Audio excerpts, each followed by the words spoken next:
ನಮಸ್ಕಾರ ವಿದ್ಯಾರ್ಥಿಗಳೇ, ನಾನು 9ನೇ ತರಗತಿಯ ವಿದ್ಯಾರ್ಥಿ ಮತ್ತು ವಿದ್ಯಾರ್ಥಿನಿಯರಿಗೆ ಪ್ರವಾಸ ಕಥೆ ಎಂಬ ಬೆಳಗಿನ ತಾಣ ಜೈಪುರ ಎಂಬ ಪ್ರವಾಸ ಕಥೆಯನ್ನು ಪ್ರಾರಂಭ ಮಾಡಿದೆ. ಪ್ರವಾಸ ಕಥೆಯಲ್ಲಿ ನಿಮಗೆ ತಿಳಿದ ಹಾಗೆ ರಾಜ್ಯ, ದೇಶೀಯ, ಅಂತಾರಾಷ್ಟ್ರೀಯ ಪ್ರವಾಸ ಕಥೆ ವಿಭಾಗ ಮಾಡ್ತೀವಿ. ಇಲ್ಲಿ ಈ ಗದ್ಯದ ಲೇಖಕರಾಗಿರುವಂತಹ ಕೆ ಶಿವರಾಮ್ ಕಾರಂತ್ ಅವರು ದೇಶೀಯ ಕಥೆಯಾದಂಥ ಜೈಪುರಕ್ಕೆ ಭೇಟಿ ನೀಡಿದಾಗ ಅಲ್ಲಿ ಆಗಿರುವಂತಹ ಅವರ ಅನುಭವ, ಉಡುಗೆ ತೊಡುಗೆ, ಆಹಾರ ವಿಹಾರ, ಅವರ ಜನಜೀವನ, ಅವರ ಸಂಸ್ಕೃತಿ, ಅವರ ಕಲೆ, ಅವರ ಊರು ಎಲ್ಲವನ್ನು ಅಲ್ಲಿ ಜಾನಪದ ನೃತ್ಯ, ಅಲ್ಲಿ ಅರಮನೆ, ಇದೆಲ್ಲವನ್ನು ಪ್ರತಿಬಿಂಬಿಸಿ ನಮ್ಮ ಮುಂದೆ ಕಥೆಯ ರೂಪದಲ್ಲಿ ತಂದಿದ್ದಾರೆ. ಅಬುವಿಂದ ಬರಮಾಕೆ ಅನ್ನುವಂಥ ಪ್ರವಾಸ ಕಥನದಿಂದ, ಅವರ ಅಬುವಿಂದ ಬರಮಾಕೆ ಪ್ರವಾಸ ಕಥನದಿಂದ ಬೆಳಗಿನ ತಾಣ ಜೈಪುರ ಎಂಬ ಪ್ರಸ್ತುತ ಪಾಠವನ್ನು ಆಯ್ಕೆ ಮಾಡಿಕೊಳ್ಳಲಾಗಿದ್ದು, ಇಲ್ಲಿ ಲೇಖಕರು ಅವರ ಗೆಳೆಯ ಶ್ರೀಪತಿಯ ಜೊತೆ ರೈಗಳಿಗೆ ಮನೆಗೆ ಮೊದಲು ಭೇಟಿ ಕೊಡ್ತಾರ. ಅಲ್ಲಿಂದ ಅವ್ರೇನ್ ಮಾಡ್ತಾರಪ್ಪ ಅಂದ್ರೆ ಆ ಜೈಪುರ ಜನರ ಬಗ್ಗೆ, ಅಲ್ಲಿಂದ ಎಲ್ಲಿ ಹೋಗ್ತಾರಪ್ಪ ಅಂತಂದ್ರೆ ಜೈಪುರ ಅಂಬೇರದ ಅರಮನೆ, ಅಂಬೇರ ಪೂರ್ವಕಾಲದ ರಾಜಧಾನಿ ಇತ್ತು ಜೈಪುರದು, ಅಲ್ಲಿ ನೋಡ್ಲಿಕ್ಕೆ ಹೋಗ್ತಿರ್ತಾರ. ಹೋಗ್ಬೇಕಾದ್ರೆ ಜೈಪುರದ ಬೀದಿಗಳ ಬಗ್ಗೆ ವರ್ಣನೆ ಮಾಡ್ತಾರ, ನೇರವಾಗಿರ್ತವೆ, ಅಗಲವಾಗಿದ್ದವು, ಹಾಗೆ ಆ ಶತಮಾನದ ಹಿಂದೆ ನಿರ್ಮಾಣವಾಗಿದ್ದರೂ ಕೂಡ ಅವುಗಳ ಸುಸಜ್ಜಿತ ವ್ಯವಸ್ಥೆಯ, ಹಾಗೆ ಅಲ್ಲಿ ಮನೆಗಳು ದೇಶೀಯ, ಅಲ್ಲಿ ಒಂದೊಂದು ಮನೆಗಳು ಒಂದೊಂದು ಶೈಲಿ, ಒಂದೊಂದು ರೀತಿಗಳಲ್ಲಿ ಎಲ್ಲ ಜೈಪುರದಲ್ಲಿರುವಂಥ ಎಲ್ಲ ಮನೆಗಳು ಕೂಡ ದೇಶೀಯ ಸಂಸ್ಕೃತಿ ವಾಸ್ತುಶಿಲ್ಪವನ್ನು ಹೋಲುವಂತಹ ಮನೆಗಳಾಗಿದ್ದವು. ಆದ್ದರಿಂದಲೇ ಅವರಿಗೆ ಇಲ್ಲಿನ ಮನೆಗಳ ಮೇಲೆ ಅಷ್ಟೊಂದು ಪ್ರೀತಿ ಇತ್ತು. ಹಾಗೆ ಇಲ್ಲಿ ಮುಖ್ಯ ಬೀದಿಗಳು ಸಂಧಿಸುವಂತಹ ಸ್ಥಳದಲ್ಲಿ ಒಂದು ಚೌಕಗಳನ್ನು ಕೂಡ ನಿರ್ಮಾಣ ಮಾಡಿತ್ತು. ಹಾಗೆ ಇಲ್ಲಿ ಬಣ್ಣ ಹಾಕುವ ಕುಶಲಿಗರು ಕೂಡ ಇದ್ದಾರೆ ಅಂತ ಹೇಳ್ತಾರೆ. ಹಾಗಾಗಿ ಇಲ್ಲಿ ಬಣ್ಣ ಹಾಕುವ ಕುಶಲಿಗರು ಇರ್ತಾರೋ ಬಣ್ಣದ ಮೇಲೆ ಪ್ರೀತಿ ಇರುವ ಜನ ಕೂಡ ಅಷ್ಟೇ ಅಂತ ಅಲ್ಲಿ ಜನರು ಉಡುಗೆ ತೊಡುಗೆ ಬಗ್ಗೆ ಹೇಳ್ತಾರೆ. ಯಾಕಂದ್ರೆ ಅಲ್ಲಿ ಜನರು, ಅಲ್ಲಿ ಹೆಂಗಸರು ಧರಿಸುವಂತಹ ಬಟ್ಟೆಗಳ ಬಗ್ಗೆ ತಿಳಿಸ್ತಾರ. ರಂಗು ರಂಗಿನ ಲಂಗ, ಪೈಜಾಮ, ಸೀರೆ, ರವಿಕೆ ಮೊದಲಾದವು. ಅದರಲ್ಲಿ ಅಲ್ಲಿ ಜನಕ್ಕೆ ಕೆಂಪು, ಕಿತ್ತಳೆ, ಹಳದಿ ಅಂದ್ರೆ ಪ್ರಾಣ ಅತಿ ಕೊಡುಕಾದ ಬಣ್ಣದ ಬಟ್ಟೆಗಳು. ಯಾಕಂದ್ರೆ ಹಸಿರು ಇಲ್ಲದ ಪ್ರದೇಶ, ಜೈಪುರ ಹೆಚ್ಚಾಗಿ ಮರುನಾಡು ಪ್ರದೇಶವನ್ನು ಹೊಂದಿರುವಂಥದ್ದು. ಅಲ್ಲಿ ಜನರು ಒಂದೊಂದ್ಸಲ ಎಲ್ಲ ಊರಿಗೆ ನಿಂತು 1-2 ಕಿಲೋಮೀಟರ್ ಹೋಗಿ ದೂರ ನಡ್ಕೊಂಡು ಕುಡಿಯೋ ನೀರಿನ ವ್ಯವಸ್ಥೆ ಕೂಡ ಮಾಡ್ಕೊತಾರಂತ ಅಷ್ಟು ಪರಿಸ್ಥಿತಿಯಲ್ಲಿ ಇದೆ. ಹೀಗಿರ್ಬೇಕಾದ್ರೆ ನಿತ್ಯ ಹೋಳಿ ಹುಣ್ಣಿಮೆ ಆಗಿರುವಂತೆ ಬಟ್ಟೆಗಳಲ್ಲಿ ಬಣ್ಣ ಚೆಲ್ಕೊಂಡ್ರೆ ಆ ತರ ಕಡುಬಿನ ಬಣ್ಣದ ಗಂಡಸರು ಬಟ್ಟೆಗಳ ಧರಿಸಿದ್ರು. ಗಂಡಸರು ಕೂಡ ರಂಗರಾಯನ ಅವರ ಪೈಜಾಮ ಜುಬ್ಬಗಳನ್ನು ಧರಿಸಿದ್ರು ಕೂಡ ಅವರು ಸುತ್ತುವ ಪೇಟದಲ್ಲಿ 300 ಬಣ್ಣಗಳಿರುವಷ್ಟು ಪೇಟವನ್ನು ಸುತ್ತುತ್ತಾ ಇದ್ರು ಹಾಲು. ಹಾಗೆ ಇವರು ರಗರಗಳು ಉನ್ನತ ಬೆಟ್ಟಗಳಿಂದ ಟಾಂಗ ಒಳಗೋಗಿರುತ್ತಾರೆ. ಯಾರು ಲೇಖಕರು, ಅವರು ಶ್ರೀಪತಿ ಮತ್ತು ರೈಗಳು ಟಾಂಗಾದಲ್ಲಿ ಜೈಪುರದಿಂದ ಅಂಬೇರದ ಬೆಟ್ಟಗಳ ಮೇಲಿರುವ ಅರಮನೆಯನ್ನು ನೋಡಲು ಹೋಗ್ತಾ ಇದ್ದಾರೆ. ಹೋಗ್ಬೇಕಾದ್ರೆ ಇದೆಲ್ಲ ವರ್ಣನೆ ಮಾಡ್ತಾರೆ. ಹೋಗ್ಬೇಕಾದ್ರೆ ಪೂರ್ವ ಅಲ್ಲಿ ಕೋಟೆ, ಅರಮನೆಗಳ ಅಲ್ಲಿ ಸಂಜೆ ಮುಂಜಾನೆ ಪ್ರಕೃತಿ ರಮ್ಯವಾದ ವಾತಾವರಣ ತಳದ. ಹಾಗೆ ಅಲ್ಲಿ ಲೇಖಕರು ಹಿಂದೆ 15 ವರ್ಷ ಹಿಂದೆ ಹೋದಾಗ ಅಲ್ಲಿ ಗುಡಿಗೋಪುರ ಇರಲಿಲ್ಲ. ಅಲ್ಲಿ ನೂರಾರು ಎಲ್ಲಿ ಅಂಬೇರ ಬೆಟ್ಟದ ಬುಡದಲ್ಲಿ ನೂರಾರು ಸಿಂಧಿ ಕುಟುಂಬಗಳು ವಾಸವಾಗಿದ್ದು ಸ್ವಲ್ಪ ಚೇಂಜಸ್ ಆಗಿತ್ತು. ಒಂದು ಕೆರೆ, ಸುಂದರವಾದ ನೋಟ, ಸುತ್ತಮುತ್ತ ಮರ ಗಿಡಗಳು ಹಚ್ಚ ಹಸಿರು ಕಾಣ್ತಾ ಇದ್ದವು. ಕೆರೆ ಮಧ್ಯದಲ್ಲಿ ಸುತ್ತವಾದ ಅಲ್ಲಿ ನೂರಾರು ಸಿಂಧಿ ಕುಟುಂಬಗಳಲ್ಲಿ ಮನೆ ಮಾಡ್ಕೊಂಡಿದ್ದು. ಕೆರೆ ಹಸಿರು ತಳಿರು ಚಿಗುರುಗಳಿದ್ದವು. ಮರಗಳು ಕೂಡ ಕೆರೆ ನೀರನ್ನು ಬಳಸಿ ಮರಗಳೆಲ್ಲ ಉದ್ಯಾನವನ ಟೈಪ್ ಮಾಡಿದ್ರು. ಗಿಡ ಮರಗಳು ಎಲ್ಲ ಚೆನ್ನಾಗಿತ್ತು. ಇಲ್ಲಿ ಮಟ್ಟ ಹೇಳಿದೆ ನಾನು. ಕೆರೆ ಮಧ್ಯದಿಂದ ಮುಂದೆ ಹೋದ್ರೆ ಸುಂದರ ಒಂದು ಕೆರೆ ಐತಿ. ಕೆರೆ ಸುತ್ತಮುತ್ತ ಸುಂದರವಾದ ನೋಟ, ಸುತ್ತಮುತ್ತ ಮರ ಗಿಡಗಳು ಹಸಿರಿಂದ ಕೂಡಿದ್ದು. ಕೆರೆ ಮಗ್ಗಲು ಅಂದ್ರೆ ಪಕ್ಕದಲ್ಲಿ ಮುಂದಕ್ಕೆ ಹೋದ್ರೆ ಸುಂದರವಾದ ಪ್ರತಿಮೆಗಳು ಮಾಡಿದರು. ಅಂದ್ರೆ ಮೂರ್ತಿಗಳಿದ್ದವು. ಅವು ಪ್ರಾಚೀನ ರಜಪೂತರ ಕೆತ್ತನೆಯ, ರಜಪೂತರ ಹಿಂದಿನ ಕಾಲದಲ್ಲಿ ಅರಮನೆಗಳಲ್ಲಿ ನಿಲ್ಲಿಸಿದಂತಹ ಮೂರ್ತಿಗಳಾಗಿದ್ದವು. ಸರಳವಾಗಿದ್ದವು. ಆ ಕೆತ್ತಿರುವ ರೀತಿ, ವೈಖರಿ, ಅವುಗಳ ನಡುವ ಸೌಭವ್ಯತೆ, ಸೌಂದರ್ಯ ಕಾಣಿಸುತ್ತವೆ. ಹೀಗೆ ಉದ್ಯಾನವನವನ್ನು ದಾಟ್ಕೊಂಡು 5 ಜಿಡ್ಡಿ ಬಾಗಿಲು, ಒಂದು ಸಣ್ಣ ಬಾಗಿಲು ಬರ್ತದೆ. ಒಂದು ದೊಡ್ಡ ಮನೆಗಳಿಗೆ ಹಿಂದಿನ ಕಾಲದಾಗ ಜಿಡ್ಡಿ ಬಾಗಿಲು ಬಿಡ್ತಿದ್ರಿ. ಸಣ್ಣ ಮುಂದೆ ತಲೆಬಾಗಿಲು ಇರ್ತದೆ, ಹಿಂದೊಂದು ಬಾಗಿಲು ಇರ್ತದೆ, ಹೋಗ್ಲಿಕ್ಕೆ ಬರುತ್ತೆ. ಹಂಗ ಉದ್ಯಾನವನ ದಾಟಿದ್ರೆ ಒಂದು ಸಣ್ಣ ಬಾಗಿಲು ಸಿಗ್ತದೆ. ಅದನ್ನು ದಾಟಿ ಕೋಟೆಯನ್ನ ಹೋಗ್ಬೋದು. ಕೋಟೆ ಎಳ್ಕೊಂಡು ಹೋಗ್ತದೆ. ಈಗ ಮ್ಯಾಲ ಕೋಟೆ ಹೇಗೆ ಹೋಗಬೇಕು, ಕೋಟೆಯ ದಾರಿಯನ್ನು ಹೇಗೆ ಹೋಗಬೇಕು, ಮ್ಯಾಲ ಹೋಗ್ಬೇಕ್ರಿ. ಇದು ಸಣ್ಣದೊಂದು ಭಾಗ ಇರ್ತದೆ, ಅದನ್ನ ಹೇಳ್ಕೊಂಡು ಬೆಟ್ಟದ ಮೇಲೆ ಕೋಟೆ ಕಟ್ಸೋದು ಕಲ್ಪನೆ ಮಾಡ್ಕೊಳ್ಳಿ. ಬೇಕಂದ್ರೆ ನೀವು ಯೂಟ್ಯೂಬಲ್ಲಿ ಜೈಪುರದ ಅರಮನೆ, ಅಂಬೇರದ ಅರಮನೆ ಅಂತೇಳಿ ತೆಗೆದು ನೋಡಿ. ಇಷ್ಟು ಚೆನ್ನಾಗದ ಅರಮನೆ ತೆಗೆದು ಯೂಟ್ಯೂಬಲ್ಲಿ ನೋಡಿ ನೀವು ಅರಮನೆ ಬಗ್ಗೆ. ಅಲ್ಲಿ ವರ್ಣನೆ ಹೆಂಗದ ಅಂತೇಳಿ ಲೇಖಕರಿಗೆ ಬಿಡಿಸ್ಯಾರ, ನಾವು ಹೇಳ್ತೀವಿ. ಬಟ್ ನೀವು ಅದನ್ನ ತೆಗೆದು ನೋಡ್ರಿ. ಆ ಜಿಡ್ಡಿ ಬಾಗಿಲನ್ನು ತೆಗೆದು ಈಗ ಏರ್ಕೊಂಡು ಬೆಟ್ಟ ಏರ್ಕೊಂಡು ಬೆಟ್ಟಗಳ ಮೇಲೆ ರಜಪೂತರು ಅರಮನೆಯನ್ನು ನಿರ್ಮಾಣ ಮಾಡ್ಯಾರ.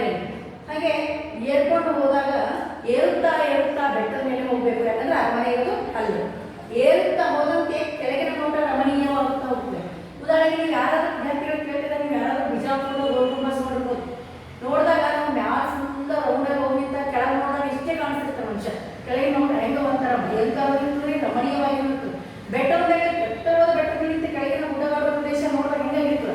ಹಂಗ ಏಕತ್ರ ಮ್ಯಾಲ ಏರುತ್ತಾ ಹೋದಂತೆ ಕೆಳಗಿನ ನೋಟ ಸುಂದರವಾಗುತ್ತಾ ಹೋಗುತ್ತದೆ. ಇವರಿಗೆ ಮೊದಲು ಕೋಟೆ ನೋಡ್ಬೇಕು. ಅವಸರವಾಗಿ ಕೋಟೆಯನ್ನು ಸೇರಿದೆವು. ಕೋಟೆ ಮೇಲೆ ದೊಡ್ಡ ಕೋಟೆ ಸುತ್ತು ಒಳಗಡೆ ಇತ್ತು ಅರಮನೆ ಇತ್ತು. ಅರಮನೆಗೆ ಸಂಬಂಧಿಸಿದ ಸಭಾಂಗಣ, ದೇವಾಲಯ ಅರಮನೆ ಒಳಗಿತ್ತು. ಅಲ್ಲಿ ಹಾಲ್, ಮೀಟಿಂಗ್ ಅವಾಗ ಸಭೆ ನಡೆಸುವಂತ ಸಭಾಂಗಣ, ರಾಜ ಮಹಾರಾಜರ ಸಭೆ ನಡೆಸುವ ಸಭಾಂಗಣ, ಹಾಗೆ ಪಕ್ಕದಲ್ಲಿ ದೇವಾಲಯ ಮೊದಲಾದವನ್ನ ಸಭಾಂಗಣ, ದೇವಾಲಯ, ಅರಮನೆ, ಕೋಟೆ ಒಳಗಡೆ ಅರಮನೆ. ಅರಮನೆಯಲ್ಲಿ 1, 2, 3 ಅಂತಸ್ತುಗಳಲ್ಲಿ ಅವನ್ನ ಕಟ್ಟಿದ್ದರು. ಗೊತ್ತಾಯ್ತಾ? ಅಂಬೇರದಲ್ಲಿ ಜೈಪುರದ 4 ಕಿಲೋಮೀಟರ್ ದೂರದಲ್ಲಿರುವಂತಹ ಅಂಬೇರ ಬೆಟ್ಟ. ಅಂಬೇರ ಬೆಟ್ಟ ಮೇಲೆ ರಜಪೂತರು ಒಂದು ಕೋಟೆಯನ್ನು ಕಟ್ಟಿಸಿದ್ರು. ಕೋಟೆ ಒಳಗಡೆ ಅರಮನೆ ಇತ್ತು. ಅರಮನೆಯಲ್ಲಿ 2-3 ಅಂತಸ್ತುಗಳಿತ್ತು. ಅದರಲ್ಲಿ ಒಂದು ಅಂತಸ್ತಲ್ಲಿ ದೇವಾಲಯ, ಇನ್ನೊಂದು ಅಂತಸ್ತಲ್ಲಿ ಸಭಾಂಗಣ ಅಂತೇಳಿ ಕೆತ್ತನೆ ಮಾಡಿದ್ದರು. ಈಗ ಅರಮನೆ ಹೆಂಗಿತ್ತು ಅನ್ನೋದು ವರ್ಣನೆ ನೋಡ್ರಿ. ಅರಮನೆ ಮೊದಲ ಅಂತಸ್ತಿನಲ್ಲಿ ಪುಟ್ಟ ದೇವಾಲಯ. ಫಸ್ಟ್ ಏರ್ಕೊಂಡು ಹೋದಾಗ ಅರಮನೆ ಗೇಟ್ ಹೋದಾಗ ಫಸ್ಟ್ ಏನಿತ್ತು ಒಂದು ಸಣ್ಣ, ಯಾಕಂದ್ರೆ ರಾಜ ಮಹಾರಾಜರ ಮನೆಯಲ್ಲಿ ಸಣ್ಣದೊಂದು ದೇವಾಲಯ ನಿರ್ಮಾಣ ಮಾಡ್ತಾ ಇದ್ರು, ಒಂದು ಗುಡಿ ಕಟ್ಟಿಸ್ತಾ ಇದ್ರು. ಅರಮನೆಯ ಮೊದಲ ಫಸ್ಟ್ ಸ್ಟೆಪ್ ಅಲ್ಲಿ ಫಸ್ಟ್ ಮೊದಲ ಅಂತಸ್ತಿನಲ್ಲಿ ಫಸ್ಟ್ ಫ್ಲೋರ್ ಅಲ್ಲಿ ಮೊದಲನೇ ಅಂತಸ್ತಿನಲ್ಲಿ ಪುಟ್ಟ ದೇವಾಲಯವಿದೆ. ಆ ಪುಟ್ಟ ಮಂದಿರ ಚಿತ್ರ ಕೆಲಸಗಳಿಂದ ಕೂಡಿದ ಹಾಲುಗಲ್ಲಿನ ರಚನೆಯಿಂದ ಕೂಡಿದೆ. ಹಾಲುಗಲ್ಲು ಅಂದ್ರೆ ಮಾರ್ಬಲ್ ಅಂತೀವಿ, ಬಿಡಿಕಲ್ಲುಗಳು. ಮಾರ್ಬಲ್ ಅಮೃತಶಿಲೆ ಅಂತ ಕರಿತೀವಿ. ಈ ತಾಜ್ ಮಹಲ್ ನಿರ್ಮಾಣ ಮಾಡ್ಯಾರ ನೋಡಿ. ಹಂಗ ಆ ಒಂದು ಫಸ್ಟ್ ಅರಮನೆ ಅಂಬೇರ ಬೆಟ್ಟದ ಮೇಲೆ ಕೋಟೆ ಒಳಗಡೆ ಅರಮನೆ. ಅರಮನೆಯ ಮೊದಲ ಅಂತಸ್ತಿನಲ್ಲಿ ಪುಟ್ಟ ಚಿತ್ರ ಮಂದಿರ, ಪುಟ್ಟ ಇರ್ತದೆ ಮಂದಿರ, ದೇವ ವಿಗ್ರಹ ಇತ್ತು. ಅರಮನೆಗೆ ಒಂದು ಸಣ್ಣ ಗುಡಿ ಕಟ್ಟಿಸಿದ್ರು. ಅದು ಚಿತ್ರ ಕೆಲಸಗಳಿಂದ ಮಂದಿರಕ್ಕೆ ಡಿಸೈನ್ ಮಾಡಿದ್ರಲ್ಲಿ ಕೆಲಸಗಳಿಂದ ಕೂಡಿದ ಹಾಲುಗಲ್ಲಿನ ಅಂದ್ರೆ ಮಾರ್ಬಲ್, ಬಿಳಿ ಅಮೃತಶಿಲೆಯನ್ನು ಬಳಸಿ ರಚನೆ ಮಾಡಿದರು. ಗೋಡೆಗಳು ಹಾಲುಗಲ್ಲಿನವೇ. ಅರಮನೆಯ ಒಳಗಡೆ ಇರುವಂತಹ ದೇವಸ್ಥಾನದ ಗೋಡೆಯೂ ಹಾಲುಗಲ್ಲು ಅಂದ್ರೆ ಅಮೃತಶಿಲೆ ಇತ್ತು. ಆ ದೇವಸ್ಥಾನದ ನೆಲವೂ ಕೂಡ ಹಾಲುಗಲ್ಲಿಂದ ಇತ್ತು. ಸ್ತಂಭಗಳು, ಅರಮನೆಯಲ್ಲಿರುವಂತಹ ದೇವಸ್ಥಾನದ ಕಂಬಗಳು ಕೂಡ ಅವುಗಳದ್ದೇ. ಗುಡಿ ಚಿಕ್ಕದಾಗಿದ್ದರೂ ಶಾಂತವಾಗಿ ಕಾಣಿಸುವ ಮಂದಿರ. ಗೊತ್ತಾಯ್ತಾ? ಅರಮನೆಯ ಮೊದಲ ಫ್ಲೋರ್ ನಲ್ಲಿ ದೇವಸ್ಥಾನ, ದೇವಾಲಯ. ಆ ದೇವಾಲಯದ ಗೋಡೆಗಳು ಅಮೃತಶಿಲೆಯಿಂದ, ನೆಲವು ಅಮೃತಶಿಲೆಯಿಂದ, ಅದಕ್ಕೆ ಪೂರಕ ಅಂದ್ರೆ ಸ್ತಂಭಗಳು ಕೂಡ ಏನಾಗಿದ್ದವೆ ಹಾಲುಗಲ್ಲಿನಿಂದವೇ ನಿರ್ಮಾಣವಾಗಿತ್ತು. ಗುಡಿ ಸಣ್ಣ ಇತ್ತು, ಅರಮನೆ ಒಳಗಿರುವ ಗುಡಿ, ಆದರೂ ಕೂಡ ಶಾಂತವಾಗಿ ಕಾಣಿಸುವಂತ ಮಂದಿರ ಇತ್ತು. ಗುಡಿಯ ವಿಗ್ರಹ ಮಾತ್ರ ಆಕಾರ ಅಲಂಕಾರದಿಂದ ಅಷ್ಟೊಂದು ಸೋರಿಸು. ಒಳಗಡೆ ಹೋಗುತ್ತೆ, ಒಳಗಡೆ ವಿಗ್ರಹ ಮೂರ್ತಿ ಇತ್ತು, ದೇವರ ಮೂರ್ತಿ. ಅಂದ್ರೆ ದೇವರ ಮೂರ್ತಿ ಕೆತ್ತಿರುವಂತ ರೀತಿ ಮತ್ತು ಅದಕ್ಕೆ ಮಾಡಿರುವ ಅಲಂಕಾರ ಅಷ್ಟೊಂದು ಚೆನ್ನಾಗಿ ಕಾಣ್ತಿರಲ್ಲ. ದೇವರ ಮೂರ್ತಿಗೆ ಮಾಡಿರುವಂತಹ ಕೆತ್ತಿರುವಂತಹ ರೀತಿ ಅದಕ್ಕೆ ಅಲಂಕಾರ ಮಾಡಿದ್ರೆ ಅಷ್ಟೊಂದು ಶೋಭಿಸ್ತಾ ಇರಲ್ಲ. ಇಲ್ಲಿ ಗುಡಿಯನ್ನು ನೋಡಿ, ಮೇಲಿನ ಅಂಗಳವನ್ನು ಏರಿ ಹೋಗ್ತಾರೆ. ಇಲ್ಲಿ ಗುಡಿ ನೋಡ್ತಾರೆ. ಇಲ್ಲಿ ಗುಡಿ ನೋಡ್ಕೊಂಡು ಫಸ್ಟ್ ಫ್ಲೋರ್ ಇಂದ ಸೆಕೆಂಡ್ ಫ್ಲೋರ್ ಮೇಲಿನ ಅಂಗಳವನ್ನು ಏರಿ ಹೋದರೆ ದೊಡ್ಡದೊಂದು ಸಭಾಂಗಣ. ಏನ್ ಬರ್ತದಪ್ಪ ಅಂದ್ರೆ ಮೇಲಿನ ಅಂಗಳವನ್ನು ಏರಿ ಹೋದಾಗ ದೊಡ್ಡದೊಂದು ಸಭೆ, ರಾಜ ಮಹಾರಾಜರು ನಡೆಸುವಂತ ಹಾಲ್, ಮೀಟಿಂಗ್ ಹಾಲ್ ಅಂತ ಹೇಳ್ತೀವಿ. ಹ್ಯಾಂಗ ಅಸೆಂಬ್ಲಿ ಇರ್ತಾವ ಹಂಗ ದೊಡ್ಡದೊಂದು ಸಭಾಂಗಣ ಬರ್ತದ. ಇದು ಕೂಡ ವಿಶಾಲವಾದ ಹಾಲುಗಲ್ಲಿನ ರಚನೆ. ಈ ಸಭಾಂಗಣ ಕೂಡ ಹೆಂಗಿತ್ತಪ್ಪ ಅಂದ್ರೆ ಸಭೆ ನಡೆಸುವ ಅಂಗಳ, ರಾಜ ಮಹಾರಾಜರು ಜನಪ್ರತಿನಿಧಿಗಳಾಗಿರ್ಬೋದು, ಅವರ ರಾಜ್ಯದ ಸಮಸ್ಯೆಗಳನ್ನು ಚರ್ಚೆ ಮಾಡುವಂತಹ ಸಭಾಂಗಣ ಇತ್ತು. ದೊಡ್ಡದಾಗಿ ವಿಶಾಲವಾದಂತಹ ಹಾಲ್ ಹತ್ರ ಇದ್ರಿ. ಅದು ಕೂಡ ಮಾರ್ಬಲ್ ಕಲ್ಲಿನ ಅಮೃತಶಿಲೆಯಿಂದ ರಚನೆ. ಅದರ ಛಾವಣಿ, ಏನ್ ಸಭಾಂಗಣ ಇತ್ತು ನೋಡಿ, ಅದು ಛಾವಣಿ ಏನಿತ್ತು ರಜಪೂತನ ಶೈಲಿಯ ಕಮಾನು ಮತ್ತು ಕಂಬಗಳು ತುಂಬಾ ಲಲಿತವಾಗಿದ್ದು ಪರಸ್ಪರ ಹೊಂದಿಕೊಂಡು ಆ ರಚನೆಗೆ ಚೆಲುವನ್ನು ನೀಡುತ್ತಿವೆ. ಅದಕ್ಕೆ ಹಿಂಗ್ ಕಮಾನುಗಳು, ಹಿಂಗ್ ಕಂಬಗಳಿದ್ದು ಯಾವಾಗಲೂ ಅರಮನೆಯ ಸಭಾಂಗಣ ಫಸ್ಟ್ ಫ್ಲೋರ್ ಅಲ್ಲಿ ಮೊದಲನೇ ಅಂತಸ್ತಿನಲ್ಲಿ ದೇವಾಲಯ ಇತ್ತು. ಅಲ್ಲಿಂದ ಮೇಲೆ ಹೋದ್ರೆ 2ನೇ ಅಂತಸ್ತಿನಲ್ಲಿ ಇತ್ತು ಸಭಾಂಗಣ. ಅದಕ್ಕೆ ಅದು ಮ್ಯಾಲ ದೊಡ್ಡ ಛತ್ತಿ ಇರ್ತದೆ. ಈ ಛಾವಣಿಗೆ ಪೂರಕವಾಗಿರುವ ಕಂಬಗಳಾಗಿರ್ಬೋದು, ಅದರ ಏನಿತ್ತಪ್ಪ ಅಂದ್ರೆ ವಿಶಾಲವಾದ ಹಾಲದ ಛಾವಣಿ, ರಜಪೂತ ಶೈಲಿಯ ಕಮಾನುಗಳು. ಈ ಕಮಾನುಗಳು ಬರುವ ದಾರಿಗಳಿರ್ತವೆ. ಆ ಕಮಾನು ಮತ್ತು ಕಂಬಗಳು ತುಂಬಾ ಲಲಿತವಾಗಿದ್ದು, ಲಲಿತ ಅಂತಂದ್ರೆ ಸುಂದರವಾಗಿದ್ದು, ಪರಸ್ಪರ ಆ ಕಮಾನುಗಳಿಗೂ ಕಂಬಗಳಿರುವ ಡಿಸೈನ್ ಏನ್ ಕೆತ್ತನೆ ಮಾಡಿದ್ರಲ್ಲಿ ಪರಸ್ಪರ ಹೊಂದಿಕೊಂಡು ಆ ರಚನೆಗೆ ಇನ್ನೊಂದಿಷ್ಟು ಚೆಲುವನ್ನು ನೀಡ್ತಾ ಇತ್ತು. ಹಾಲ್ನಿಂದಿರುವಂತಹ ದೊಡ್ಡ ಅಂಗಳವು ಸಾಕಷ್ಟು ವಿಶಾಲವಾಗಿತ್ತು. ತಿಳಿತಾ ವಿದ್ಯಾರ್ಥಿಗಳೇ, ಅರಮನೆಯ ಮೊದಲನೇ ಹಂತದಲ್ಲಿ ಪುಟ್ಟ ದೇವಾಲಯವಿತ್ತು. ಈ ದೇವಾಲಯ ಚಿತ್ರ ಕೆಲಸಗಳಿಂದ ತುಂಬಾ ಸುಂದರವಾಗಿತ್ತು. ಆ ಗೋಡೆ, ಹಾಕಿರುವಂತ ನೆಲ, ಕಟ್ಟಿರುವಂತ ಗುಡಿ, ಅದಕ್ಕೆ ಅಧಿಕವಾಗಿರುವ ಕಂಬ ಕೂಡ ಅಮೃತ ಶಿಲೆಯಿಂದ ಕಟ್ಟಿಸಿದ್ರು. ಗುಡಿ ಚಿಕ್ಕದಾಗಿದ್ದರೂ ಶಾಂತವಾಗಿತ್ತು. ಮೇಲಿನಿಂದ ಮೇಲೆ ಹೋದಾಗ ದೊಡ್ಡ ಒಂದು 2ನೇ ಫ್ಲೋರ್ ಅಲ್ಲಿ 2ನೇ ಹಂತದಲ್ಲಿ ದೊಡ್ಡ ಸಭಾಂಗಣ ಹಾಲ್, ಮೀಟಿಂಗ್ ಹಾಲ್ ಬರ್ತದೆ. ಅಲ್ಲಿ ವಿಶಾಲವಾದ ಹಾಲುಗಲ್ಲಿನ ರಚನೆ ಆಗಿತ್ತು. ಅದು ಕೂಡ ಅಮೃತ ಶಿಲೆಯಿಂದ ಮಾಡಿದ್ರು. ಇದು ವಿಶಾಲ ಚಾವಣಿ, ಮೇಲಿರುವಂತ ಛತ್ತು, ಅದಕ್ಕಿರುವ ಕಮಾನು, ಕಂಬಗಳು, ಒಂದಕ್ಕೊಂದು ಡಿಸೈನ್ಗಳು, ಕೆತ್ತನೆಗಳು ಪೂರಕವಾಗಿತ್ತು ಎನ್ನುವುದರ ಸಾಕಷ್ಟು ವಿಶಾಲವಾಗಿದ್ದವು. ಇಲ್ಲಿಂದ ಇದು 2ನೇ ಫ್ಲೋರ್ ಮುಗಿತು. ಇನ್ನು 3ನೇ ಅಂತಸ್ತಕ್ಕೆ ಹೋದರೆ ಸ್ವರ್ಗವೇ ನೋಡಿದಂತ ಅನುಭವ, ಆಕಾಶಗಳಲ್ಲಿ ತೇಲ್ತಾ ಇದೆಯೇನೋ ಅನ್ನುವಂತ ಅನುಭವ 3ನೇ ಅಂತಸ್ತಲ್ಲಿ ಇತ್ತು ಅಂತೇಳಿ ಸುಂದರವಾಗಿ ಅನಿಸ್ತದೆ. ಹೆಂಗ ನೋಡಿ, 3ನೇ ಅಂತಸ್ತಕ್ಕೆ ಹೋದರೆ ಹೆಂಗಂದ್ರೆ ನಿಜವಾಗಿ ನಾವು ಆಕಾಶದಲ್ಲಿ ಇದ್ದೀವೇನೋ, ಯಾಕಂದ್ರೆ ಆ ತರ ಡಿಸೈನ್ ಮಾಡಿದ್ದೀವಿ. ರಾಜರ ಅಂತಃಪುರವನ್ನು ನೋಡಬಹುದು. 3ನೇ ಅಂತಸ್ತಿಗೆ ಹೋದರೆ ರಾಜ ಮಹಾರಾಜರ ಖಾಸಗಿಯ ಕೋಣೆಗಳಲ್ಲಿ ಅಂತಃಪುರವನ್ನು ನೋಡಬಹುದು. ಇಲ್ಲಿನ ಕೆಲವು ಭಾಗಗಳಲ್ಲಿ ಹೆಂಗಂದ್ರೆ ಅವ್ರು ಏನ್ ಮಾಡಿದ್ರು, ನಾನು ಇದನ್ನ ಬರ್ತಾ ಹೇಳ್ತೀನಿ. ಗಾಳಿಗೆಲ್ಲ ಮ್ಯಾಲ ಛತ್ತಿರ್ತಾವ ನೋಡ್ರಿ, ಛತ್ತಿಗೆಲ್ಲ ಏನ್ ಮಾಡಿದ್ರೆ ಚಾವಣಿಗೆ ಗಾಜಿನ ಚೂರು ಅಣಿಸಿರ್ತಾರೆ. ಕಟ್ಟಡವಿ ಗಾಜಿನ ಚೂರು ಕಟ್ಟಡವಿಗೆ ಅಣಿಸಿರ್ತಾರ. ಆ ಕೋಣೆ ಎಲ್ಲ ಫುಲ್ ಕತ್ಲೆ ಮಾಡಿ ಆ ಕೋಣೆಯಲ್ಲಿ ಮೊಂಬತ್ತಿನೋ ದೀಪನೋ ಒಯ್ದಾಗ ಹೆಂಗಿರ್ಬೋದು ಕಲ್ಪನೆ ಮಾಡ್ಬೋದು. ಬೆಳಕು ಬೀಳ್ತದ, ಬೆಳಕು ಬಿದ್ದಾಗ ಇಡೀ ಚಾವಣಿಯಲ್ಲಿ ಇರುವಂತ ಗಾಜುಗಳು ಪಳ ಹೊಡಿತಿರ್ತಾವ. ಅವು ನಿಜವಾಗ್ಲೂ ನಾವು ಆಕಾಶದ ಸಮೀಪ ದೀಪ ಇಟ್ಕೊಂಡು ನಕ್ಷತ್ರದ ಸಮೀಪ ನಿಂತಿವೆ ಅನ್ನುವ ಭಾಸವಾಗುವಂತೆ ಆ ರಜಪುತರ ಕಟ್ಟನೆ, ಆ ಕಲೆ, ಅವರ ಒಂದು ಇದಕ್ಕೆ ನಾವು ಖಂಡಿತವಾಗಿ ಮೆಚ್ಚಲೇಬೇಕು. 3ನೇ ಅಂತಸ್ತಿಗೆ ಹೋದರೆ ರಾಜರ ಅಂತಃಪುರವನ್ನು ಕಂಡುಕೊಳ್ಳಬಹುದು. ಇಲ್ಲಿನ ಕೆಲವು ಭಾಗಗಳಲ್ಲಿ ಚಂದ್ರಕಾಂತ ಶಿಲೆಯ, ಇದು ಕೂಡ ಬಿಳೆ ಶಿಲೆ ಒಂದು ರೂಪ. ಅಲ್ಲಿ ಸುಂದರವಾದ ಮಂಟಪಗಳು, ಅಲ್ಲಿ ಕೂಡುವಂತ ವ್ಯವಸ್ಥೆಗಳಿದ್ದವು. ಶಿಲೆಯನ್ನು ಕೆತ್ತಿ ಬಣ್ಣದ ಕಲ್ಲುಗಳಿಂದ ಬರೆದು ರೂಪಿಸಿದ ಲತಾ ಪುಷ್ಪಗಳು, ಚಿತ್ರಾವಳಿಗಳಿವೆ. ಅಷ್ಟೇ ಅಲ್ಲ, ಅಲ್ಲಿ ಚಂದ್ರಕಾಂತ ಬಿಳಿ ಬಣ್ಣದ ಕಲ್ಲುಗಳಿಂದ ಮಂಟಪಗಳ ಮಾಡಿದ್ವಿ. ರಾಜ ಮಹಾರಾಜರು ಅಲ್ಲಿ ವಿಹರಿಸಲು ಕೂಡಲು 3ನೇ ಅಂತಸ್ತಲ್ಲಿ ರಾಜ ಮಹಾರಾಜರ ಅಂತಃಪುರಗಳಿದ್ದವು. ಅಲ್ಲಿ ಹೆಂಗಿತ್ತಂದ್ರೆ ಅಲ್ಲಿ ಕೂಡಲು ಮಂಟಪದ ವ್ಯವಸ್ಥೆ ಮಾಡಿರ್ತಾರೆ. ಈ ಮಂಟಪದ ವ್ಯವಸ್ಥೆಗೆ ಏನ್ ಮಾಡಿರ್ತಾರಪ್ಪ ಅಂದ್ರೆ ಈ ಶಿಲೆ, ಈ ಬಿಳಿ ಕಲ್ಲನ್ನ ಕೆತ್ತಿ ಬರೇ ಬಿಳಿ, 2ನೇ ಅಂತಸ್ತಲ್ಲಿ ಬಿಳಿ ಕಲ್ಲುಗಳಿದ್ದು, 1ನೇ ಅಂತಸ್ತಲ್ಲಿ ಹಂಗೆ, 3ನೇ ಅಂತಸ್ತಲ್ಲಿ ಏನ್ ಮಾಡಿರ್ತಾರೆ ಬಣ್ಣದ ಕಲ್ಲುಗಳಿಂದ. ಇದು ಒಂದು ಕಂಬ, ಈ ಕಂಬದ ಮೇಲೆ ಹೀಗೆ ಡಿಸೈನ್ ಮಾಡ್ತಿದ್ರಿ.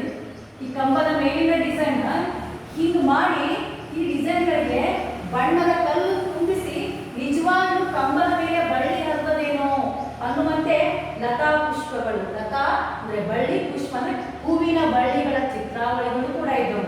ಇದು 3ನೇ ಅಂತಸ್ತಿನಲ್ಲಿ. 3ನೇ ಅಂತಸ್ತಿನಲ್ಲಿ ಅಲ್ಲಿ ಚಂದ್ರಕಾಂತ ಶಿಲೆಯ ಸುಂದರ ಮಂಟಪಗಳಿದ್ದವು. ಆ ಮಂಟಪಗಳಲ್ಲಿ ಶಿಲೆಗಳಿಗೆ, ಕಲ್ಲುಗಳಿಗೆ ಏನ್ ಮಾಡಿದ್ರು, ಬೆಳ್ಳನೆ ಕಲ್ಲುಗಳಿಗೆ ಕೆತ್ತಿದ್ರು. ಹೆಂಗಂದ್ರ ಕಂಬಗಳ ಮೇಲೆ ಬಳ್ಳಿ ಡಿಸೈನ್ ಕೆತ್ತಿದ್ರು. ಬಳ್ಳಿ ಅಂದ್ರೆ ಗೊತ್ತಲ್ಲ, ಈ ಮಲ್ಲಿಗೆ ಹೂವಿನ ಬಳ್ಳಿ ಅಥವಾ ಬಳ್ಳಿಗಳು, ಆ ತರ ಆ ಬಣ್ಣಗಳನ್ನ, ಆ ಬಳ್ಳಿಗಳಿಗೆ ಏನ್ ಮಾಡಿದ್ರು, ಬಣ್ಣದ ಕಲ್ಲುಗಳಿಂದ ಕೊರೆದು ಆ ಡಿಸೈನ್ಗಳಿಗೆ ಕೆತ್ತಿ ಅದ್ರ ಮ್ಯಾಗ ಲತಾ ಪುಷ್ಪಗಳು ಅಂದ್ರೆ ಬಳ್ಳಿ ಮತ್ತು ಹೂಗಳ ಬಣ್ಣಗಳನ್ನು ತುಂಬಿಸಿ ಇಟ್ಟಿದ್ರು. ನೋಡುವವರಿಗೆ ನಿಜವಾಗ್ಲೂ ಆ ಕಂಬದ ಮೇಲೆ ಬಳ್ಳಿ ಹತ್ತದೇನೋ ಅನ್ನುವಾಗ ಕಾಣಿಸ್ತಾ ಇತ್ತು. ಇನ್ನೊಂದೆರಡು ಚಾವಡಿಗಳು, ಅರಮನೆ ಮೇಲಿನ 4-5 ಅರಮನೆ ಕೋಣೆಗಳಿರ್ತವೆ ಎಲ್ಲ ಕಡೆ 3ನೇ ಅಂತಸ್ತಲ್ಲಿ. ಇನ್ನೊಂದೆರಡು ಕಡೆ ವಿಶಾಲವಾದ ಅಂಗಳದಲ್ಲಿ ಹೋದಾಗ ಚಾವಡಿ ಅಂದ್ರೆ ಛತ್ತು. ಆ ಛತ್ತಿಗೆ ಏನ್ ಮಾಡಿರಪ್ಪ ಅಂದ್ರೆ ಕನ್ನಡಿಯ ಗಾಜಿನ ಚೂರುಗಳನ್ನು ಸುಣ್ಣದ ಗಾರೆಯಲ್ಲಿ, ಆ ಛತ್ತಿಗೆ ಗಾಜಿನ ಚೂರುಗಳಿರ್ತಾವ, ಕಾಜು ಪ್ರತಿಬಿಂಬಿಸ್ತದ, ರಿಫ್ಲೆಕ್ಸ್ ಆಗ್ತಲ್ಲ, ಹಂಗ ಆ ಚಿತ್ರಗಳನ್ನ ಗಾಜಿನ ಚೂರೆಲ್ಲ ಸುಣ್ಣದ ಗಾರೆಲ್ಲ ಮ್ಯಾಲ್ ಛತ್ತಿಗೆಲ್ಲ ಅಂಟಿಸಿದ್ರು. ಚಿತ್ರ ವಿಚಿತ್ರ ಪ್ರತಿರೂಪಗಳನ್ನು, ಒಂದೊಂದರ ಡಿಸೈನ್ ರೂಪಗಳನ್ನು ನಿರ್ಮಾಣ ಮಾಡಿ ಅಲ್ಲಿ ಇಟ್ಟಿದ್ರು. ಅಂದ್ರೆ ಅಂಟಿಸಿದ್ರು ಆ ತರ ಛತ್ತಿ. ಆಮೇಲೆ ಚಿತ್ರ ವಿಚಿತ್ರ ಪ್ರತಿರೂಪಗಳನ್ನು ನಿರ್ಮಿಸಿ ಅಲಂಕರಿಸಿದಂತ ಕಂಬಗಳು, ಮುಚ್ಚಳಿಕೆ ಉಳ್ಳ ಚಾವಡಿಗೆ ಕನ್ನಡಿಯ ಚೂರುಗಳನ್ನ ಸುಣ್ಣದ ಗಾರೆಯಲ್ಲಿ ಅಂಟಿಸಿದ್ರು. ಚಿತ್ರ ವಿಚಿತ್ರ ಪ್ರತಿರೂಪಗಳನ್ನು ನಿರ್ಮಿಸಿ ಅಲಂಕರಿಸಿ ಚಿತ್ರ ವಿಚಿತ್ರವಾದ ರೂಪಗಳನ್ನು ಸುತ್ತಮುತ್ತ ಕಂಬಗಳಿದ್ದವು. ಹಾಗೆ ಮುಚ್ಚಳಿಕೆ ಉಳ್ಳ ರಚನೆ, ಅಲ್ಲಿ ರಚನೆ ಹೇಗಿತ್ತಂದ್ರ ಹಿಂಗೊಂದು ಮನೆ, ಈ ಮನೆ ಮೇಲೆ ಹಿಂಗ್ ಛತ್ ಬರ್ತದೆ ನೋಡಿ, ಇದು ಮಳೆನಾಡು ಕೊಡಗು ಕಡೆ ಬರ್ತದ ಮುಚ್ಚಳಿಕೆ ರೂಪದಲ್ಲಿ. ಅದರ ಮೇಲೆ ಮುಚ್ಚಿರುವಂತ ವ್ಯವಸ್ಥೆಯಲ್ಲಿ ಏನಿತ್ತಪ್ಪ ಅಂದ್ರೆ ಹಿಂಗ ಒಂದು ಛತ್ತದಪ್ಪ ಅಂದ್ರೆ ಈಕ್ವಲ್ ಬಂದ್ರೆ ಅದೇನಾಗ್ತದೆ, ಸ್ಟಾಪ್ ಆಗಿರ್ತದೆ. ಅದ್ರ ಭಾಗ ಹೊರಗಡೆ ಹಿಂಗ್ ಭಾಗದಾಗ ಬಂದಾಗ ಅದೇನಾಗ್ತದಪ್ಪ ಅಂತಂದ್ರೆ ಮುಚ್ಚಳಿಕೆ ಉಳ್ಳ ರೂಪ. ಇದು ಒಂದು ಮನೆ, ಇದ್ರ ಮೇಲೆ ಹಿಂಗ್ ಛತ್ತ ಅಂದ್ರೆ ಮುಚ್ಚಳಿಕೆಯ ರೂಪದಲ್ಲಿ ಏನಾಗಿತ್ತಪ್ಪ ಅಂದ್ರೆ ರಚನೆ. ಆ ಒಂದು ಇನ್ನೊಂದೆರಡು ಕೋಣೆಗಳಿಗೆ ಏನ್ ಮಾಡಿದ್ರು ಅಂದ್ರೆ ಮುಚ್ಚಳಿಕೆ ಉಳ್ಳುವಂತ ರಚನೆಗಳು ಬಂದು ಛತ್ತಿಗೆ ಗಾಜಿನ ಸುಣ್ಣದ ಗಾರೆಯಲ್ಲಿ ಗಾಜುಗಳನ್ನ ಛತ್ತಿಗೆ ಅಂಟಿಸಿದ್ರು. ಆ ಕಂಬಗಳಲ್ಲಿ ಚಿತ್ರವಾದ ರೂಪಗಳನ್ನು ನಿರ್ಮಿಸಿ ಅಲಂಕರಿಸಿದಂತ ಕಂಬಗಳಿದ್ದವು. ಕತ್ತಲಲ್ಲಿ ಆ ಕೋಣೆಗಳಿಗೆ ಕತ್ತಲಲ್ಲಿ ದೀಪ ಹೊತ್ತಿಸಿದಾಗ ಏನಾಗ್ತಿದ್ರ ಲಕ್ಷೋಪ ಮೇಲೆ ಅಳವಡಿಸಿರುವ ಲಕ್ಷೋಪಲಕ್ಷ, ಇದು ನೋಡ್ರಿ ಲಕ್ಷೋಪಲಕ್ಷ ಯಾವ ಸಂಖ್ಯೆ ಆಗ್ತದ ಬಿಡಿಸಿ ನೋಡ್ರಿ. ಲಕ್ಷೋಪಲಕ್ಷ ಯಾವ ಸಂಖ್ಯೆ ಆಗ್ತದ? ಲಕ್ಷ ಉಪಲಕ್ಷ ಯಾವ ಸಂಖ್ಯೆ ಆಗ್ತದ ಬಿಡಿಸ್ರಿ. ಪಾಠ ಕೇಳುವಾಗ ಹಂಗೆ ಬಿಡಿಸಿ ನೋಡ್ರಿ. ಕೇಳಿದಾದ್ಮೇಲೆ ಲಕ್ಷೋಪಲಕ್ಷ ಚಾವಡಿ ಮೇಲೆ ಇರುವಂತಹ ಲಕ್ಷೋಪಲಕ್ಷ ಗಾಜಿನ ತುಣುಕುಗಳು ಚಾವಡಿಗೆ ನಕ್ಷತ್ರ ಲೋಕದ ಸೊಬಗನ್ನು ಒಮ್ಮೆಲೆ ಆ ಕತ್ತಲೆ ಕೋಣೆಯಲ್ಲಿ ದೀಪ ಹೊತ್ತಿಸಿಕೊಂಡಂತಹ ಮೇಲಿರುವ ಗಾಜಿನ ಚೂರುಗಳು ಆ ಛತ್ತಿಗೆ ನಿಜವಾಗ್ಲೂ ಇದು ಛತ್ತಲ್ಲ, ಆಕಾಶದಲ್ಲಿದ್ದೀವೋ ನಕ್ಷತ್ರಗಳು ನಿಂತಾ ಇದೆ ಒಂದು ಪಳಪಳಪಳ ಆ ಬೆಳಕನ್ನ ಪ್ರತಿಫಲಿಸಿ ರಿಫ್ಲೆಕ್ಸ್ ಆಗಿ ಅದು ಹೊಳಿತಿರ್ತದಲ್ಲಿ ಆ ಸೊಬಗನ್ನು ನಿಜವಾಗ ಹೋಗಿ ನೋಡಿದಾಗೆ ನಾವು ಹೇಳೋದಾಗ ಗೊತ್ತಾಗಲ್ಲ. ಬಟ್ ಆ ಒಂದು ಅನುಭವ ಆಗ್ಬೇಕಂದ್ರೆ ಆ ಒಂದು ಹೋಗಿ ನೋಡಿದಾಗ ಗೊತ್ತಾ ಆ ಚಾವಡಿಯ ನಕ್ಷತ್ರ ಲೋಕದ ಸೊಬಗನ್ನು ನೋಡಿದಾಗ ಖಂಡಿತವಾಗಿ ನಾವು ಆಕಾಶದಲ್ಲಿ ತೇಲಾಡ್ತಿದ್ದೀವಿ ನಾವು ಅಂತ ತಿಳಿಸ್ಬಿಡ್ತದ. ಅರಮನೆಯ ಮೊದಲನೇ ಮಟ್ಟದಲ್ಲಿ ಇನ್ನೂ ಮ್ಯಾಲ ಹೋದಾಗ ಇನ್ನೊಂದು ಅಂತಃಪುರ ಇದೆ, ಅಲ್ಲಿ ಕೂಡ ಹಾಲುಗಲ್ಲಿನ ಚಾವಡಿ ಮತ್ತು ನೀರಿನ ಕಾರಂಜಿಗಳಿವೆ. ಚಿತ್ರ ಕೊಡದು ಮಾಡಿದ ಹಾಲಿನ ಹಾಲುಗಲ್ಲಿನ ಮ್ಯಾಲ ಹೋದಾಗ ಹಾಲುಗಲ್ಲಿನ ಅಂದ್ರೆ ಈ ಬಿಳಿ ಅಮೃತ ಶಿಲೆ ಕಲ್ಲಿನ ಛತ್ತುಗಳು ಹಾಕಿರುತ್ತೆ. ಅಲ್ಲಿ ಇನ್ನೊಂದು ಕೆಲವೊಂದು ಕಡೆ ನೀರಿನ ಕಾರಂಜಿಗಳು ಹೋಗುವುದೇ ಅಂತ ಚಿತ್ರ ಕೊಡೋದು. ಕೆಲವೊಂದು ಕಡೆ ಏನ್ ಮಾಡಿದ್ರೆ ಹಾಲುಗಲ್ಲು ಈ ಗೋಡೆಗಳನ್ನೆಲ್ಲ ಗೋಡೆಗಳು ಹಾಲುಗಲ್ಲು ಮಾಡಿದ್ರೆ ಹಾಲಿನಲ್ಲಿ ಆ ಹಾಲುಗಲ್ಲಿ ಗೋಡೆಗಳ ಹಾಲುಗಲ್ಲವಲ್ಲಿ ಆ ಹಾಲುಗಲ್ಲಿನಾಗ ಕೊಡದವಿ ನೋಡುವಂದ್ರೆ ಗೋಡೆ ಮೇಲೆ ನೀರಿನ ಕಾಲುವೆ ಹರಿಯುತ್ತೆ ಅನ್ನೋ ಅನ್ನುವಾಗ ಕಲ್ಪನೆ ರೂಪದಲ್ಲಿ ಅದು ಕೊಡ್ತಾರ. ನೋಡಿದಾಗ ಏನಿಸ್ತದ ಗೋಡೆ ಮೇಲೆ ನೀರು ಹರಿತಾ ಇದೆ ಅಂತ ಹೋಗಿ ಮುಟ್ಬೋದು, ಅದು ಗೋಡೆ ಮೇಲೆ ನೀರಿನಲ್ಲಿ ಆ ರೀತಿ ಅಮೃತ ಶಿಲೆಯಲ್ಲಿ ಕೆತ್ತನೆ ಮಾಡಲ್ಲ. ಇವೆಲ್ಲ ರಜಪೂತರ ಅರಸರುಗಳ ರಸಿಕ ಜೀವನದ ಒಂದು ಗುರುಗಳಾಗಿ ನಾವು ಇಲ್ಲಿ ನೋಡಬಹುದು. ಇನ್ನ ಆವರಣ ಹಿಂದುಗಡೆ ಮೂರು ಅಂತಃಪುರ ಅಂದ್ರೆ ಮೂರು ಅರಮನೆಗಳನ್ನು ನೋಡಿಕೊಂಡು ಅರಮನೆ ಹಿಂದುಗಡೆ ಭಾಗದಾಗ ತಗ್ಗಾದ ಕಣಿವೆ ಪ್ರದೇಶ, ಕಣಿವೆ ಪ್ರಪಾತಗಳಂತೆ ಹೀಗಿರ್ತ ನೋಡ್ರಿ.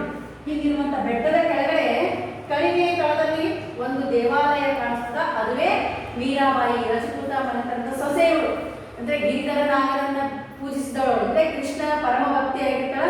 ಇವಳು ಯಾವಾಗಲೂ ದೋಹಾರವನ್ನು ರಚನೆ ಮಾಡಿ ಕೃಷ್ಣ ಕೃಷ್ಣ ಅನ್ನೋದ್ರಿಂದ ಆಕೆ ಮನೆಯಿಂದ ಅರಮನೆಯಿಂದ ಹೊರಗೆ ಬಂದು ಕೃಷ್ಣನ ಭಕ್ತಳಾಗಿ ಕೊನೆವರೆಗೂ ಹಾಗೆ ಒಳಗೆ ಬಿಟ್ಟಿರ್ತಾಳೆ. ಆವರಣ ಹಿಂದುಗಡೆ ಇರುತ್ತ ಮೀರಾಬಾಯಿ ದೇವಾಲಯ. ಆಕೆ ಗಿರಿಧರ ನಾಗರನ್ನು, ಗಿರಿಧರ ಅಂದ್ರೆ ಯಾರಲ್ಲಿ ಕೃಷ್ಣ. ಯಾಕೆ ಕೃಷ್ಣನಿಗೆ ಗಿರಿಧರ ನಾಗರ ಅಂತಂದ್ರೆ ಒಂದು ಸಲ ಗೋಪುರದಲ್ಲಿ ಏನಾಗಿರ್ತದಪ್ಪ ಅಂದ್ರೆ ಪ್ರವಾಹ ಬಂದಿರ್ತದ, ಮಳೆ ಗಾಳಿ ಬೆಂಕಿ ಮಳೆ ಸುತ್ತಿರ್ತದ. ಅವಾಗ ಕೃಷ್ಣ ಏನ್ ಮಾಡ್ತಾನ ಅಂತಂದ್ರೆ ತನ್ನ ಕಿರುಬೆರಳಿನಲ್ಲಿ ಇಡೀ ಬೆಟ್ಟವನ್ನ ಎತ್ತಿ ನಿಲ್ಲಿಸಿ ಅದರ ಕೆಳಗೆ ಗೋಕುಲದ ಜನರಿಗೆ ಆಶ್ರಯ ಕೊಟ್ಟಿರ್ತಾನೆ. ಆವಾಗಿನಿಂದ ಅವನಿಗೆ ಗಿರಿಧರ, ಗಿರಿ ಅಂದ್ರೆ ಬೆಟ್ಟ, ಧರ ಅಂದ್ರೆ ಧರಿಸಿದವನು, ಬೆಟ್ಟವನ್ನು ಬೆರಳಿನಲ್ಲಿ ಧರಿಸಿದಂತಾಗಿ ಅವನಿಗೆ ಗಿರಿಧರ ನಾಗ ಅಂತೇಳಿ ಹೆಸರು ಬಂತು. ಹಾಗೆ ಆ ಪುಟ್ಟ ದೇವಾಲಯದೊಳಗೆ ವಿಷ್ಣುವಿನ ಮೂರ್ತಿ ಇರ್ತದೆ ಕೃಷ್ಣನು, ಅಲ್ಲಿ ಹೋಗಿ ಆಗ ಆತನನ್ನ ಪೂಜಿಸಿದಂತ ಸ್ಥಳ ಇತ್ತು ಮೀರಾಬಾಯಿ ದೇವಾಲಯ. ಕೆಳಗೆ ಹೋಗಿ ಗುಡಿಯನ್ನು ನೋಡಿದ್ರೆ ಸೊಬಗು ಅಲ್ಲಿ ಊರಿಂದಲ್ಲ ಆ ಕೆಳಗಡೆ ತಗ್ಗಿನಲ್ಲಿ ನೋಡಿದಾಗ ಆ ಮೀರಾಬಾಯಿ ದೇವಾಲಯ ಸುಂದರವಾಗಿ ಕಾಣ್ತದ. ನಕ್ಷತ್ರಾಕೃತಿಯನ್ನು ತುಂಬಿಕೊಂಡ ಗರ್ಭಗೃಹ. ಆ ಮೀರಾಬಾಯಿಯ ದೇವಾಲಯದ ಗರ್ಭಗೃಹ ಹೆಂಗಿತ್ತಂದ್ರೆ ಈ ತರ ನಕ್ಷತ್ರಾಕೃತಿಯಲ್ಲಿ ಆ ಗರ್ಭಗೃಹ ಇತ್ತು. ಗುಡಿ ಒಳಗಡೆಯ ಭಾಗ ಸೊ ನವರಂಗಗಳ ಬಣ್ಣ ನವರಂಗಗಳಿದ್ದು ಗುಡಿಯ ಸುಂದರವಾದ ಆವರಣವನ್ನು ನೋಡಿ ಖುಷಿ ಪಟ್ಟು ಎಲ್ಲವನ್ನು ನೋಡಿಕೊಂಡು ಅವರು ನಿಲ್ಲಿಸಿದಂತ ಟಾಂಗ ನಿಲ್ಲಿಸಿದ ಸ್ಥಳಕ್ಕೆ ಅವರ ಲೇಖಕರು ಅವರ ಸ್ನೇಹಿತರು ಬಂದರು. ನಮ್ಮ ಜೀವ ತುಂಬಾ ನೋಡಿ ಕೆಳಗಿನ ಉದ್ಯಾನವನ ನೋಡ್ಕೊಂಡು ಮ್ಯಾಲ ಅರಮನೆಯೇ 3 ಅಂತಸ್ತುಗಳಲ್ಲಿ ಅಷ್ಟೇ ಎಲ್ಲ ಸೌಂದರ್ಯವನ್ನು ನೋಡಿ ಅದೆಲ್ಲ ಮುಗಿಸ್ಕೊಂಡು ಬರೋದ್ರಾಗೆ ಏನಾಗ್ತೀವಿ ಬಾಯಾರಿಕೆ ಆಗಿರ್ತೀವಿ. ನಮ್ಮ ಕಡೆ ಬಾಯಾರಿಕೆ ಅಂದ್ರೆ ಎಳ್ಳು ಕುಡ್ತೀವಿ, ತಂಪಾಗಿ ನೀರು ಕುಡ್ತೀವಿ. ನಮ್ಮೆಲ್ಲ ಇದು ಬಾಯಾರಿಕೆ ಏನು ಹೋಗಿತ್ತು ಪಾಪ ಅವ್ರಿಗೆ 3 ಜನಕ್ಕೆ ನೀರಡಿಕೆ ದಾಹ ಆಗಿತ್ತು. ನಾವು ಬಂದವರೇ ಹಾದಿಯ ಮಗ್ಗಲಿನ ಒಂದು ಅಂಗಡಿಯ ಮುಂದೆ ಕುಳಿತು. ಇವ್ರು ಬಂದವರೇ ಹಾದಿಯ ಮಗ್ಗಲು ಅಂದ್ರೆ ಆ ಬೆಟ್ಟ ಇಳ್ಕೊಂಡು ಬರ್ತಾರೆ. ಹಾದಿ ಮಗ್ಗಲು ಅಂದ್ರೆ ದಾರಿ ಪಕ್ಕದಲ್ಲಿ ಒಂದ್ ಕಡೆ ಕೂಡ್ತಾರೆ. ಬಣ್ಣ ಬಣ್ಣದ ಅಲ್ಲಿ ತಕ್ಷಣ ನೀರು ಸಿಗಲ್ಲ ಕುಡಿಲಿಕ್ಕ ಬಣ್ಣ ಬಣ್ಣದ ಸೋಡಾ ಲೆಮನೇಡ್ ಕುಡಿದವು. ಬಣ್ಣ ಬಣ್ಣದ ಸೋಡಾ ಬಾಟಲ್ ಇರ್ತಾವ್ರಿ. ಲೆಮನೇಡ್ ಅಂದ್ರೆ ನಿಂಬೆ ಹಣ್ಣಿನ ರಸಗಳು ಇರ್ತಾವ. ಕುಡಿತಾರೆ ಬಣ್ಣ ಬಣ್ಣದ ಸೋಡಾ. ಅವು ಕೂಡ ಬಣ್ಣದ ಕುಡಿಯೋ ಸೋಡಾನಲ್ಲೂ ಅಷ್ಟು ಕಡಕ್ ಬಣ್ಣ ಹಾಕಿರ್ತಾರೆ ಅವರು. ಹುಡುಗಿಯರಿಗೆ ಅಷ್ಟೆಲ್ಲ ಬಣ್ಣವನ್ನು ತುಂಬಿಸಿ ತಿರುಗುವ ಜಾತಿಯ ಜನ ಮಾರುವ ಸೋಡಾ ಲೆಮನೇಡ್ಗಳಿಗೂ ಕೊಟ್ಟಿದ್ದಾರೆ. ಬರೀ ಬಟ್ಟೆಲ್ಲ ಅಷ್ಟೇ ಬಣ್ಣ ಬಣ್ಣದ ಡಾರ್ಕ್ ಬಣ್ಣದ ಹುಡುಕು ತೊಡ್ತಿಲ್ಲ ಹುಡುಗಿಯರು ಅಷ್ಟೇ ಎಲ್ಲ ಬಣ್ಣಗಳು ತುಂಬಿಸಿ ಅಷ್ಟೊಂದು ಡಾರ್ಕ್ ಬಣ್ಣದ ಬಟ್ಟೆ ಹಾಕುವ ಜನ ಕುಡಿಯುವ ಸೋಡಾ ಮತ್ತು ಲೆಂಗಡೆಗಳಿಗೂ ನಿಂಬೆಹಣ್ಣಿನ ರಸಕ್ಕೂ ಸೋಡಾಗಳಿಗೂ ಏನು ಮಾಡ್ತಾರೆ, ಹೆಚ್ಚು ಬಣ್ಣ ಹಾಕಿ ಕುಡಿತಿದ್ರು. ಅವನ್ನ ಕಂಡ್ರೆ ನಮ್ಮಂತವ್ರಿಗೆ ಬೇರೆ ಅಂದ್ರೆ ಆ ಥರ ಕುಡಿದ ಅಭ್ಯಾಸ ಇದ್ದವ್ರಿಗೆ ಏನೂ ಆಗಲ್ಲ. ಬಟ್ ಬೇರೆ ಕಡೆಯಿಂದ ಹೋದವ್ರಿಗೆ ಏನಿಸ್ತದೆ ಅದನ್ನ ನೋಡಿದ್ರೆ ಏನು ಶಾಯಿ ಇಂಕದನೋ ಪಾನೀಯ ಅಂತ ಭ್ರಮೆ ಉಂಟಾಗುವಷ್ಟು ಕಡುಪು ಬಣ್ಣವನ್ನ ಕುಡಿಯುವ ಪಾನೀಯಗಳಿಗೆ ಕೂಡ ಹಾಕ್ತಾರ. ನಮ್ಮ ಪಾಲಿಗೆ ದೊರೆಯಬಹುದು ಈ ಆ ಕ್ಷಣಕ್ಕೆ ಅವರಿಗೆ ಸಿಗಬಹುದಾದಂಥ ಪಾನೀಯ ಅದು ಒಂದೇ. ಹಾಗಾಗಿ ಅದನ್ನೇ ಕುಡಿದು ಅವ್ರ ದಾಹವನ್ನು ನೀಗಿಸ್ಕೊಳ್ತಾರೆ. ಸರಿ, ಮನೆಗೆ ಹೊರಟೆವು. ಆಗ ಗೋಧೂಳಿ ಸಮಯ, ನಿಮಗೆ ಗೋಧೂಳಿ ಅಂತ ಯಾವಾಗ ಸಂಜೆ ಹಳ್ಳಿಗಳಲ್ಲಿ ಆರ ಸಮಯದಲ್ಲಿ ದನಕರಗಳು ಮನೆಗೆ ಬರುವಾಗ ಅವುಗಳ ಕಾಲಿನ ಗೊರಸಿನಿಂದ ಧೂಳಿ ಎಳೆದು ನೋಡಿ ಅದನ್ನ ಗೋಧೂಳಿ, ಅದು ಒಳ್ಳೆ ಮುಹೂರ್ತಗಳಿಗೆ ಪ್ರಶಸ್ತವಾದ ಸಮಯ ಅಂತೇಳಿ ಹೇಳ್ತಾರೆ. ಅವ್ರವ್ರ ಮನೆಗಳೇ ಬರ್ತಾರೆ. ಟಾಂಗ ಕುದುರೆ ಮೆಲ್ಲಗೆ ನಮ್ಮ ಮಾನವಿ ಟಾಂಗಮ್ಮೆ ಮತ್ತೆ ಟಾಂಗಮ್ಮೆ ಕುತ್ಕೊಂಡು ಬರ್ತಾರೆ. ಇವರು ಬಾಳ ಹೊತ್ಕೊಂಡು ಮೆಲ್ಲಗೆ ಮನೆ ಕಡೆ ಹೋಗ್ತಿದ್ರು. ಇಲ್ಲಿಂದ 6 ಮನೆಗೆ ವಾಪಸ್ ಬರೋದು ತುಂಬಾ ಹೊಲಗಳು.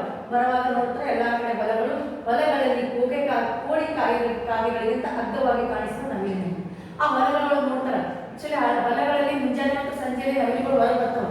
ಬಂದಾಗ ನೋಡ್ತಾರೆ ಹೊಲಗಳಲ್ಲಿ ಕೋಳಿ ಮತ್ತು ಕಾಗೆಗಳಿಂದ ಹೆಚ್ಚಾಗಿ ನವಿಲಿನ ಗುಂಪುಗಳು ಓಡಾಡ್ತಿದ್ದವು. ನಿಜ, ನವಿಲುಗಳ ರಾಜ್ಯದಲ್ಲಿ ಬಣ್ಣದ ಕಣ್ಣು ಹುಟ್ಟಲು ರಜಪೂತಾನದ ಸ್ತ್ರೀಯರಿಗೆ ಬೇರೆ ಪ್ರೇರಣೆ. ಖರೆಯದೇನೋ, ಇಂಥ ನವಿಲುಗಳು ನೋಡಿ ನೋಡಿ ಆ ಸ್ತ್ರೀಯರು ಒಂದು ಉದಾಹರಣೆ ಕೊಡ್ತಾರೆ ಅಷ್ಟೇ, ಹಂಗಂತಿಲ್ಲ. ಈ ನವಿಲುಗಳು, ಈ ಹಿಂಡುಗಳು ನೋಡಿ ಆ ನವಿಲು ಗರಿಗಳಲ್ಲಿರುವ ಬಣ್ಣವನ್ನ ಡಿಸೈನ್ ನೋಡಿ ಆ ರಜಪೂತ ಸ್ತ್ರೀಯರು ಕೂಡ ಅಷ್ಟು ಬಣ್ಣದ ಬಟ್ಟೆಗಳನ್ನ, ಡಾರ್ಕ್ ಬಣ್ಣದ ಬಟ್ಟೆಗಳು ಧರಿಸ್ತಾರೇನೋ ಅಂತೇಳಿ ಅವರು ಏನ್ ಮಾಡ್ತಾರೆ. ನವಿಲುಗಳ ರಾಜ್ಯದಲ್ಲಿ ನವಿಲುಗಳು ಜಾಸ್ತಿ ಅವರಿಗೆ ಬಣ್ಣದ ಕಣ್ಣು, ಸ್ತ್ರೀಯರಿಗೆ ಪುರುಷರಿಗೆ ಅಷ್ಟು ಬಣ್ಣದ ಮೇಲೆ ಕಣ್ಣು ಮುಟ್ಟಲು ರಜಪೂತ ಸ್ತ್ರೀಯರಿಗೆ ಈ ನವಿಲುಗಳೇ ಪ್ರೇರಣೆ ಆಗ್ಯಾವೇನೋ, ಇದಕ್ಕಿಂತ ಬೇರೆ ಪ್ರೇರಣೆ ಬೇಕಿಲ್ಲ ಅಂತೇಳಿ ಇದು ಬರೆಯುವಂತ ಶೈಲಿ ಒಂದು ಹೇಳ್ಬೋದು. ಸ್ತ್ರೀಯರಿಗೆ ಬೇರೆ ಪ್ರೇರಣೆ ಬೇಕಿಲ್ಲ ಅಂತ ಹೇಳ್ತಾರೆ. ಹೀಗೆ ಶಿವರಾಮ್ ಕಾರಂತ್ ಅವರು ತಮ್ಮ ಸ್ನೇಹಿತರ ಜೊತೆಗೂಡಿ ನಮಗೆ ಅರಮನೆಯ ದರ್ಶನ ಮಾಡೋದ್ರೊಟ್ಟಿಗೆ ಅಲ್ಲಿ ಜನಜೀವನ, ಅಲ್ಲಿಯ ಸಂಸ್ಕೃತಿ, ಅಲ್ಲಿ ಹೊಲ ಗದ್ದೆ, ಅವರ ಉಡುಗೆ ತೊಡುಗೆ, ಆಹಾರ ವಿಧಾನವನ್ನ ಪರಿಚಯಿಸುತ್ತಾ ಹೋಗ್ತಾರೆ. ಪ್ರವಾಸ ಕಥೆ ಅನ್ನೋದು ಎಲ್ಲರಿಗೂ ಬರ್ಲಿಕ್ಕೆ ಸಾಧ್ಯ ಇಲ್ಲ. ಆ ಒಂದು ಅನುಭೂತಿ, ಕಲೆ, ಸಾಹಿತ್ಯವನ್ನು ಪ್ರತಿಬಿಂಬಿಸುವ ವ್ಯಕ್ತಿತ್ವ ಇದ್ದವರಿಗೆ ಮಾತ್ರ ಅದು ಸಾಧ್ಯವಾಗ್ತದೆ ಅಂತ ಹೇಳ್ತಾ ಉಳಿದ ಭಾಗವನ್ನು ಮುಂದಿನ ತರಗತಿಯಲ್ಲಿ ಮುಂದುವರಿಸೋಣ ಅಂತ ಹೇಳ್ತಾ ಮುಗಿಸುತ್ತೇನೆ. ಧನ್ಯವಾದ.